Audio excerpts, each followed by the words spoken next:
So we're gonna talk about this book and its genesis, and then we're just gonna geek out about Prince with some folks who really know the canon, really know the legacy. I want to start with you, Chris. Tell us about this book, you know, because it's not the book that you and Prince certainly intended to produce, and you, better than anyone, can tell us through your conversations with him what that book, what he desired that book to be. Sure. So I met Prince obviously before he died, a few months before he died. In January of, I think it was 2016, we went up to Chanhassen, of Paisley Park, met him for the first time. And when we first walked in to meet with him, we knew that he wanted to write a book. I didn't know what the extent of the book was, what he wanted to say. We walked in to Paisley Park, which was, you know, because of Prince's presence, it was like kind of a magical place. And into a little conference room with him, and he laid out some things on a table. There was me and his agents, his literary agents, and a couple of other editors who were competing with me to do the book. And he started talking about what he wanted the book to be. He wanted to reveal parts of himself that he'd never revealed before while maintaining a sense of mystique. He wanted to tell stories. He told us even then, like, the first thing he wanted the book to have would be, you know, the first thing he ever saw, which were his mother's eyes, and the first thing he ever heard, which was his father's piano. He wanted to start there. He told us he wanted to call it The Beautiful Ones. He showed us photos of his family. He wanted to talk about his family and his family's history. We spent a lot of time talking about the music industry, talking about the ways he felt like he'd been done wrong in the music industry, the exploitive practices of the music industry. But we also talked a lot about music, which was nice. He told us about first bass line that ever meant, you know, a lot to him. He told us what it was like to be a band leader, who he thought were the great band leaders. He started telling Rick James stories but stopped himself. And he said, "That's going in the book." And I was like, yes. And clearly he was at a point in his life when he felt like he'd been misrepresented in the media enough. And he wanted to share something special and true with his fans, and even beyond his fans. He wanted people who just loved to read to kind of experience what it was like to be him, to be a creative force, and that's what he wanted the book to be. Beautiful. Dan, so you went through, and I just want to cut to the chase here, you went through a rigorous vetting process Yes. to be chosen to do this book. Yes. Talk about that, and talk about, I know you've said you still don't know why Prince chose you, but it's clear from your narrative that he did what I've known people on that level to do. As soon as you walk in the room, they know your whole, they know your Kirlian aura. You know, they read you like front, back, and center. So, you know, talk about how you came to be in the position to be selected for the book, and then what occurred when you first met Prince, because those are pretty hilarious stories. Yeah, I mean, well, before I worked with Prince, I'd written 0 books, which is usually... If I were looking to write a book with someone, I'd want at least one. I mean, maybe even half of one if I could try something unfinished in a drawer somewhere. But I had written 0, and fortunately, that's what Prince wanted. He wanted exactly 0 in his co-author. And I remember my agent, Dan Kirshen, who's out there tonight, shout out to Dan, and everyone in ICM. He was like, "Yeah, you're not gonna get this job." And I said the likelihood was of you, was it surviving an asteroid attack and winning the lottery? Yeah, exactly, yeah. And I beat the odds. So I'm really worried about that asteroid now. Yeah, so once Prince decided that he wanted someone who'd written no books, of course that kind of narrowed things down, and a lot of the heavy hitters that Chris had suggested, all of whom are way better writers than I am, frankly, they were out of the running, so I had to write a personal statement saying why I thought I could get the job. And I sent that in the same day I got the assignment, and then 48 hours later, I was on a plane to meet Prince, which was crazy. Well, I know you talk about the first thing he did was challenge the first line of your statement, which That's was... That's right. I'd written, when I listen to Prince, I feel like I'm breaking the law. And I was pretty proud of that line. And he did not like it. I had in mind the lyrics from It on Sign of the Times, which of course is about sex, but could also be kind of about music. You know, feels so good it must be a crime. And that was sort of how I felt listening to his stuff. So I was like, okay, I'm probably on pretty safe terrain here. And he had me read it, and I got to the word law, and he said, now let me stop you there. Why did you write that?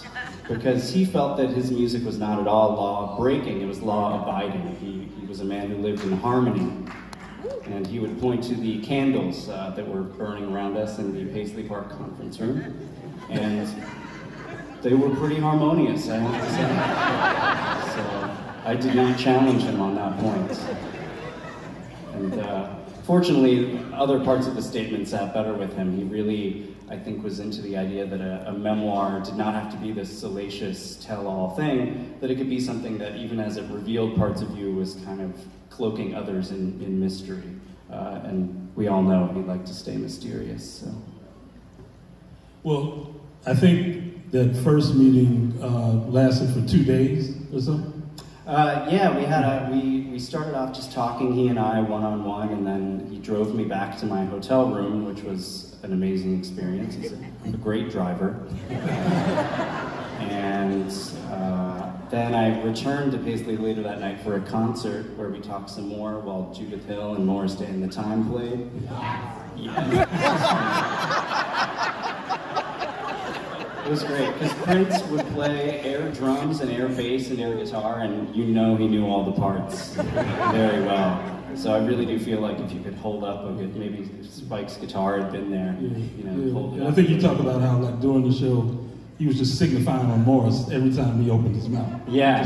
Yeah. Prince Morris would be like, well, we're going to play a slow song. You probably didn't even know we had those. And Prince was like, I bet I know. Yeah, he only wrote the song. And yeah, the night after that, we didn't really talk much, but we did have a different experience together, which is seeing Kung Fu Panda 3 at the He rented out the theater, as he... Yes. Yeah, he had a great habit of keeping the Chanhassen Cinema open after hours for private screenings. And that was the movie that night, which was great. Even though I hadn't seen the first two, caught right up. Now, what happened after that, I believe, was that he invited you to fly with him to Melbourne, Australia, to see the first, well, how much time was it? Yeah, it was just a week or so later, right? I think. And you still didn't know if you had to give? No. And there was never any, like, you got the job handshake, ever. And I didn't get to fly with him, but I got to meet him in Melbourne, and that's where he showed me these handwritten pages that are really the cornerstone of the book. And that's where we had, I think, our longest conversations about what the book could be, and where he really showed me more than ever that he did not want to write an ordinary memoir. He wanted it to be something that would inspire people, something that would kind of extend his philanthropy and his political identity, and something that would function as much as a handbook as an autobiography. So. Yeah. Now, I've taken the impression from reading your introduction that the two topics that seem the most obsessive in your conversations and maybe in life were funk and racism. Mm-hmm. Yeah, with the side of his parents too. But they're really sort of part of funk, I would say. Right. Yeah, you could file them under funk. Yeah.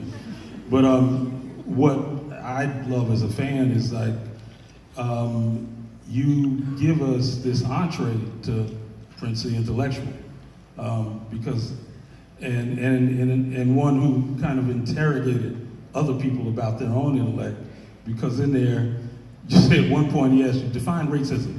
Yeah. And then at another point he says, have you read The Fountainhead by Right. Ayn Rand? What do you think of that? Yeah. He was great at keeping you on your toes, and he was listening so closely to what you said that you never felt like he was distracted or kind of putting you down. He was always so fully present, which made him very easy to talk to, but also definitely didn't want to say the wrong thing because he was hanging on your every word. But yeah, a fiercely intelligent man, and one who wanted to bring, I think, all of these various threads that couldn't be worked into his music to light in this new medium. And he was just so excited about writing a book. He said to me that he wanted to write many, and I think had he lived, he absolutely would have done that. So, talk about the pages that he generated, the early writing, and then how that kind of created a certain kind of nucleus for the book that we have in hand, which is certainly not the book you or Chris expected to be producing. Yeah, when I sat down at this desk at the hotel and saw these pages, I was so shocked. First, because he had written them in longhand, in pencil, and we've reproduced those in the book so that you can share this experience that I had, which is, first of all, being like, what did he write? I can't read it. And I love his handwriting because he talks so much about his parents, and you can kind of see the tension of his parents in his handwriting. So his father, very disciplined man, great work ethic, very religious, and you kind of see that in this script, which is very neat and orderly. And then his mom would be much more spontaneous and adventurous and irrepressibly free. And you can see that too, because it's also so messy that it verges on illegible. So it's kind of neat and messy at the same time. And he writes all about his childhood. He followed through on what he had told Chris that he wanted to do and opened the book with his first memory of seeing his mother's eyes and remembering how his mother would always wink at him like she had secrets. And then he writes, later I found out she had a lot of secrets. And I love that mischief because you can see it in everything he does, I think, and certainly it's all over those pages in the flashes of humor. And he's just such an excellent writer. I think they finally released this song, Weak and Funk, and there's a line in there where he's like, I could rewrite the Kama Sutra, I could rewrite it in half as many words. And he could. I think these pages prove that. There's such a wonderful economy to them. There's not any kind of wasted space. He really has a songwriter's mind for images and for visualizing. It's beautiful. So, Spike, I want to bring you in. I want to have you just talk about your encounters with Prince and what may have surprised you most, of what revelations, unexpected revelations came from those encounters. Well, I'd like to first say that I was very a big recipient of his generosity. 27 years ago today, Malcolm X opened in the theaters. And Prince was one of those prominent rich African Americans and wrote me a check so I could finish the film. Wow. So I'd just like to give a shout out to him again and thank you if you no longer. Tracy Chapman, Janet Jackson, the late great Peggy Cooper, K. Fritz, philanthropist out of D.C., Miss Winfrey, Magic, and Jordan, they all wrote a check, and Prince is one of them. So, first time I met Prince, he saw a sheet of happen and said, I want you, he was shooting Graffiti Bridge, and he said, I want to meet you and send you a plane ticket. I said, okay. So we were never really close, but we would, over the years, connect. And he was funny. I mean, his humor. I mean, his humor. He had me dying. And he would call me. What's up, David? My brother. You can see. One time he called me it was mad late. Spike. I said, yes. Who is it? This Prince. He says, what kind of water you drink? I said, Brooklyn tap water. He said, Spike, you must drink Fiji water. And hung up the phone. Swear to God, that is true. I know, I've been talking for a year. called him and asked what kind of water I drink. And he had a birthday, and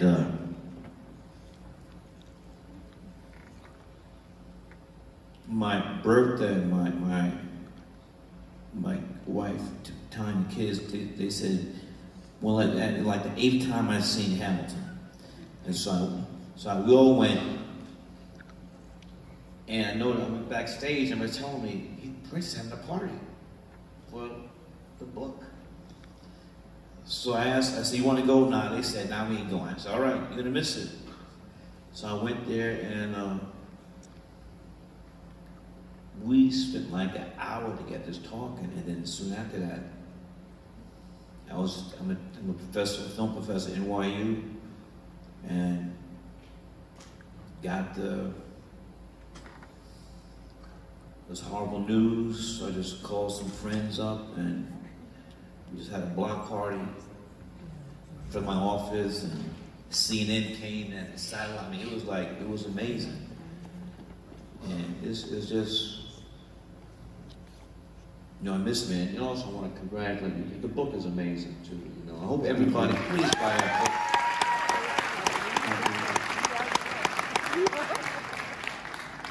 And then when I think about Michael and Prince, these motherfucking painkillers, It's this epidemic, and it's just these opioids, all this crazy. I mean, Luther should be alive. I mean, there's so many we're losing people, and then people don't have wills, and they're still disputing James Brown's will. He's been almost a decade. I mean, so.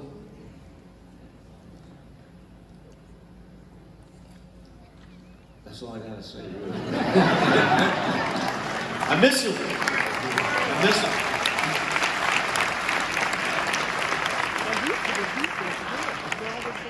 D'Angela, I overheard you and having some various copious responses to the book, in your way, very detailed, very specific, So I'd like to have you just talk about what do you think about the work that Chris and Dan have done with this book? Well, first of all, I'd like to say thank you. So when Prince passed, I wanted two things. I wanted what he wrote, because I know he had started the book, and then I wanted the performance footage from the first piano and the mic performance at Paisley Park. I got one of them. I'm still waiting on the second one. I really wish that the state would have released piano and the microphone in tandem with the book, because I really see them as companion pieces. Yeah. But I'm the person that wants every single thing Prince did. I want every single photo.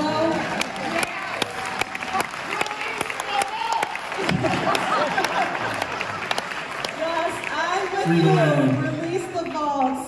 And to be honest with you, I'm actually turning 49 this week. That I'm probably going to pass and not actually hear everything Prince has created, and that really pains me, because they're going to be releasing stuff forever. I mean, there's a possibility, particularly on the pace that things are being released at the moment. So I wanted to... So you have problems with this state? Yes, to put it lightly. I'm very happy about the 1999 Deluxe that's coming out at the end of the month. Right. And I really love the quality of the book. So I'm a book snob, okay? I still love real books. And I think you guys did an amazing job with the paper quality.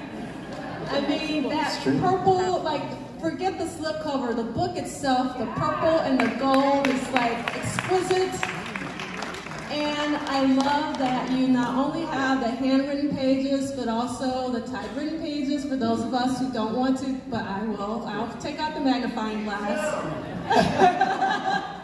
But the one thing that I wish about the book, I think it's pretty perfect. I just wish the dimensions were larger. Oh. Tell the story right now. Well, Spike agrees with you. Spike, Dan and I did, and he was very gracious. He gave us a little tour of the place. It was really nice. But the first thing he said was the book's too small. So what'd you think? It's too small. Yeah, he pointed out that Prince said he wanted it to be the biggest music book of all time, and I think only then did we realize he may have meant that literally. Exactly. But there's a reason we made it the size it is, which is that, and although we did go back and forth a lot about should it be a big book, should it be a small book, but what we wanted to kind of capture was a sense of intimacy with Prince in the book. So, there's a lot of very large Prince books out there. Hold on. Yes, sir. I see Prince at the Garden. 20,000 motherfuckers is still intimate. Right.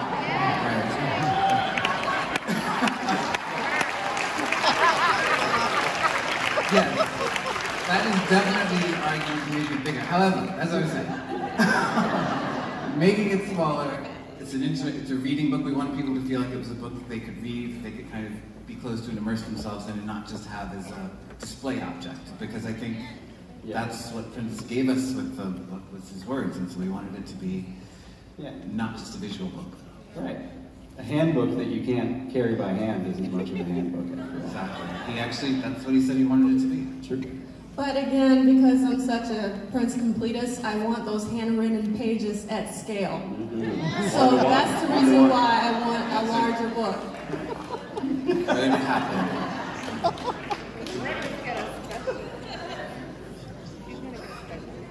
Well, how long can we milk this? This should be a symposium on one. right, exactly. I was told that they were going to solicit questions from you guys for us to read, but I haven't been given any index cards. So I'm at a loss to say if some Q&A moment is going to happen here unless you guys kind of renegade, make it happen, Oh boy. So I tell you what, if you come to the edge of the stage, you got a question, ask you my mic. Oh wait, the cards are coming maybe or something. No wait, that's okay. Cool. Spike, can you talk a little bit about your use of Prince's music in Girl 6 and other films? I told him I was doing this film. I wanted his music and he said, pick any song you want. Then he wrote the title track. But I just forgot something. Because this is the power of Prince. We had just finished Black Klansman, and we needed an end credit song. And Troy Carter said, we had this song. Prince singing the gospel, Mary, don't you weep. And he said, the cassette, it was a miracle that they found this cassette. And he wanted me to have that. I believe that. Because it was buried somewhere. And I don't know the exact story, but somehow Prince made this cassette pop up. And we got Married, Don't You Weep for the end credits Black Klansman. It just came out of nowhere. So, true story. Just him on piano, singing gospel spiritual. All right. Producers, you have to let me know how much more time we got. Where are you, producers? You're good, keep going. Okay. All right. That's the bad signal.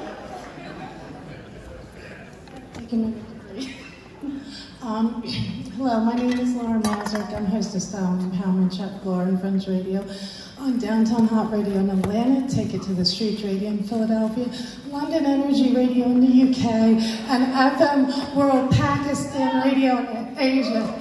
I would like to say it is an honor to be here, to stand in front of people whose work has shaped me since I was a child. So, core my show and everything I'm about is empowerment, and the power in empowerment.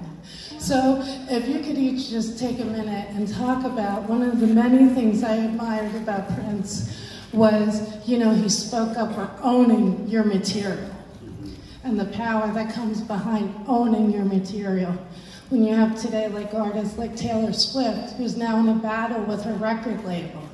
So if you could, Mr. Lee, if you could speak to us about the importance, especially with the new generation of artists and filmmakers and writers of from the jump, owning your materials and how to navigate and hold on to your integrity and own your product.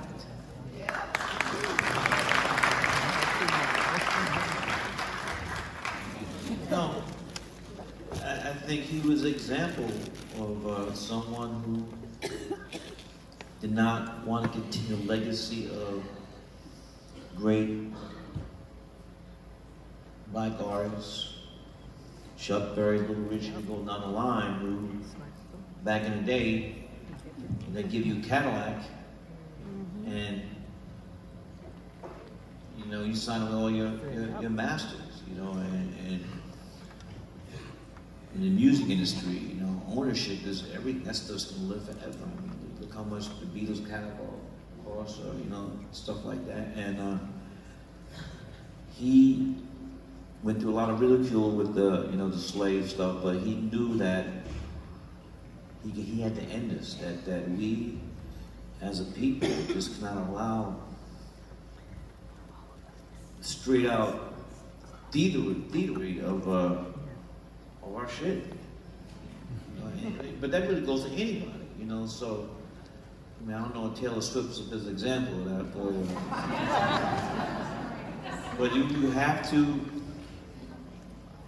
to be strong, because there are going to be many pitfalls, and you're going to take the short money and not looking for, you know, the long game. Yeah, a lot of people have come through the culture claiming to be gangster. There were no figures in modern black entertainment history, political history, more gangster than Michael Jackson and Prince. Right, amen. And I say that, you know, if we're going to use that as a metric or a rubric, you know, the gangster thing, but Michael, like, negotiated himself into owning half of Sony Music's publishing. Okay? Prince, in regaining his masters, his legacy, his work, came to own, I think, what may amount to a quarter of Warner Brothers, you know, most lucrative properties, you know. And we still don't know how they both did that, other than through just sheer wildness, nerve, and badassedness, you know. But, you know, when you talk about empowerment, like, they put themselves in a position to be the equivalent of a Warner's and a Sony as individuals. It's unparalleled, unprecedented. Can I say one quick thing, please? So there's this amazing podcast called Function with Anil Dash, and the latest episode is with Phaedra Ellis Lampkin, and it basically talks about how Prince got his masters back. So I would highly recommend that you actually listen to that episode particularly, and you'll get some insight. Yeah. It's called Function with Anil Dash. Yeah. And he did say, there were a few things that he made me write down when I was taking notes with him. And one of them was that if he wanted the book to be about one overarching thing, it was freedom, and the freedom to create autonomously. And that's exactly, I think, what you're speaking to when you talk about empowerment. And he didn't think, I mean, to his mind, that was just going to start with artists owning their masters. And from there, your artists set the example in your communities, and you have people responsible for making their own schools, their own businesses, their own laws, essentially, their own police forces, and really making communities that begin with the kind of cornerstone of wealth that artists have and keep in their communities. Black community in Tulsa was an important model. Yeah, exactly.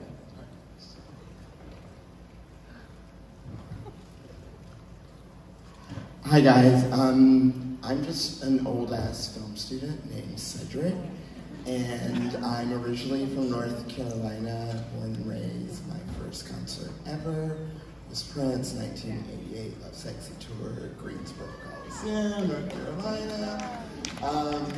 However, my question tonight is for Spike. We heard Money Don't Matter tonight, and as soon as the song started, I thought about the video and how amazing and beautiful and simple and kind of like nothing at that time on MTV was. And so I would just like if you are cool to share a little more about how y'all came to. Well, you called me up and said, I want you to do a video. Now here's a funny thing. Michael Jackson hated the word video. He always say, Spike, we're doing a short film. When you say video, we would preach you and like, nah, we're doing a short film. Prince again, video. So he said, I want you to do this song, Money Don't Matter. It's okay, but I'm not gonna be in it. What'd you do then? Now later the record company put out another version with him in it. Like they were trying to sell more records, but he didn't want to be in it. I said, okay. So we were just shot black and white, 16mm, and deal with this black families going through trouble putting food on the plate, and we just cut to a lot of stuff. I saw the other day Trump is in it. Agent Orange is in it. I try not to say his name. Bush. So just talk about how, for me, that song is even more apropos today because these people now, they'll put their mother on the corner for a quarter. People who kneel at the altar, almighty dollar, and somebody has to die and be harmed at the expense of making money. It's like, fuck it. And that's what I feel really. Well, thank you for that, and the fact that you brought up Listen to the Words earlier, that film, or that short film, that video. Thank you. Yeah, we also had, we scrolled the lyrics and that thing.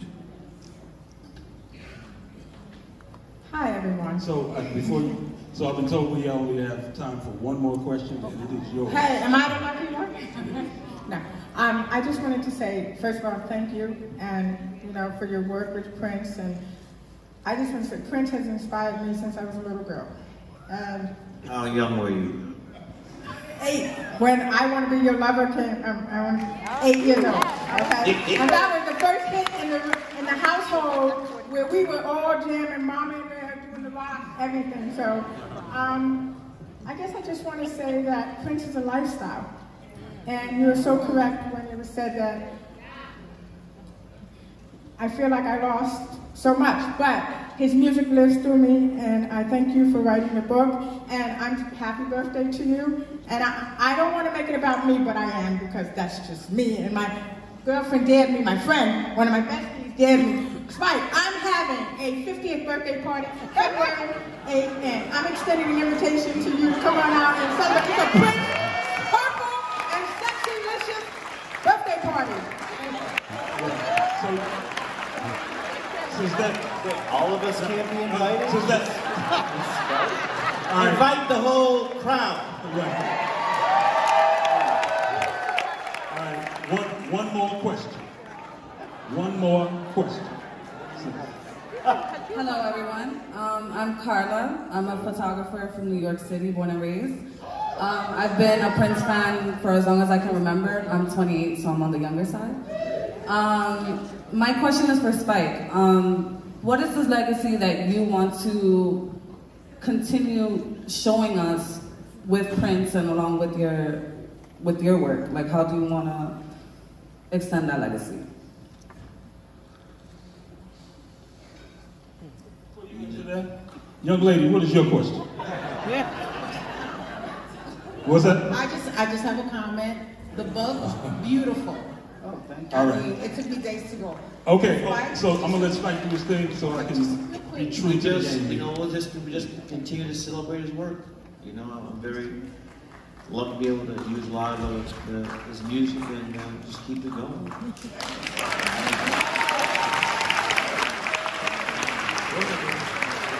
Right. Thank you, because she's got to have it. I'm T. Mars from the 80s, but you did your thing with all the touches of Prince. Like, you stole me. Like, that was it. I love it. When is season 3? I'm just asking. We love you. You want it back. Thank you. All right.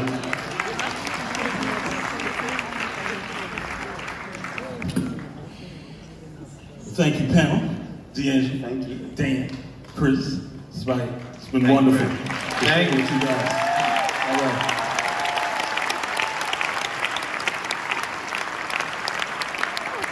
Come out to the block party. We'll be